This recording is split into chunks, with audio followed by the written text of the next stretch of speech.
Practice Freemasonry, a topic that has intrigued Freemasonry and King Solem Temple. Freemasonry draws upon rich symbolism, and one of its most fascinating connections lies with. Allow me to shed some light on this intriguing historical link. Solomon's Temple origins. According to biblical accounts, the first temple, also known as King Solomon's Temple, was constructed in Jerusalem around 957 BC during the reign of, you guessed it, King Solomon.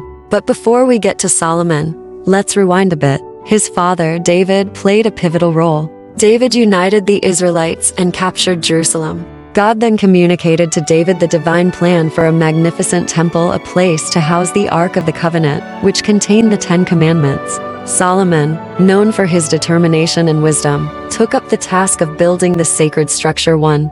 The temple's symbolism in Freemasonry. Now, here's where it gets interesting. Beyond its religious context, the construction of King Solomon's Temple serves as a powerful metaphor within Freemasonry. The temple becomes a symbol for the process of self-development and enlightenment. Let's break it down. The 3 degrees. Just as the temple was built in stages, Freemasonry has its 3 degrees: entered apprentice, fellow craft, and master mason.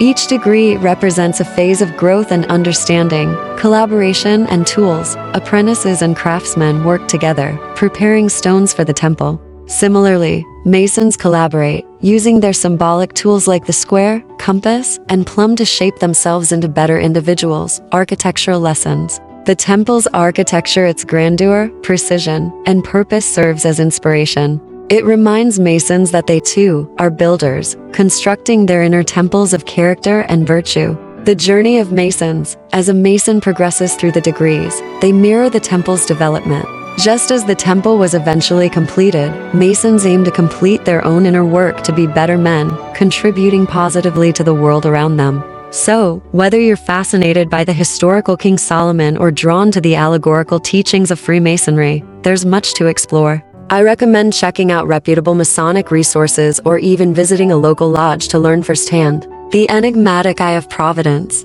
It's like the James Bond of symbols, always lurking in the shadows, stirring up intrigue. Let's dive into this fascinating topic, shall we? The Eye of Providence that I nestled within a triangle has quite the storied past.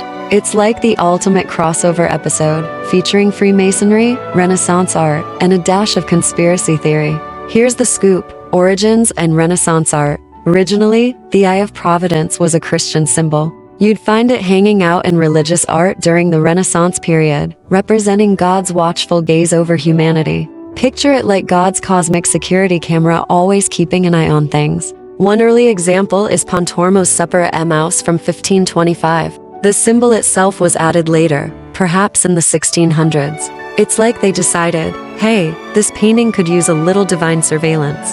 The icon also made an appearance in a book of emblems called the Iconologia, first published in 1593. There, it played sidekick to the personification of divine providence, which is basically God's benevolence in superhero form. Building blocks. Now, nobody knows exactly who invented the Eye of Providence, but they were like a remix artist, pulling together existing religious motifs. The triangle, for instance, had been vibing as a symbol of the Christian Trinity: Father, Son, and Holy Spirit for ages. Sometimes God even rocked a triangular halo fashion-forward divinity.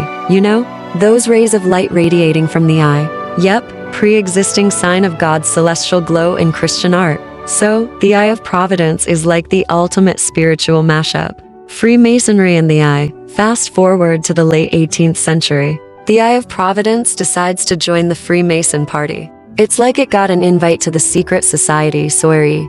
Thomas Smith Webb's The Freemasons' Monitor, published in 1797, gave it a prime spot in the standard Freemason iconography. Suddenly, the Eye was everywhere, sipping esoteric lattes and discussing cosmic secrets. But wait, there's more. It also ended up on the reverse of the US $1 bill, right above that pyramid with 13 steps. Some folks thought, aha, secret Freemason symbol.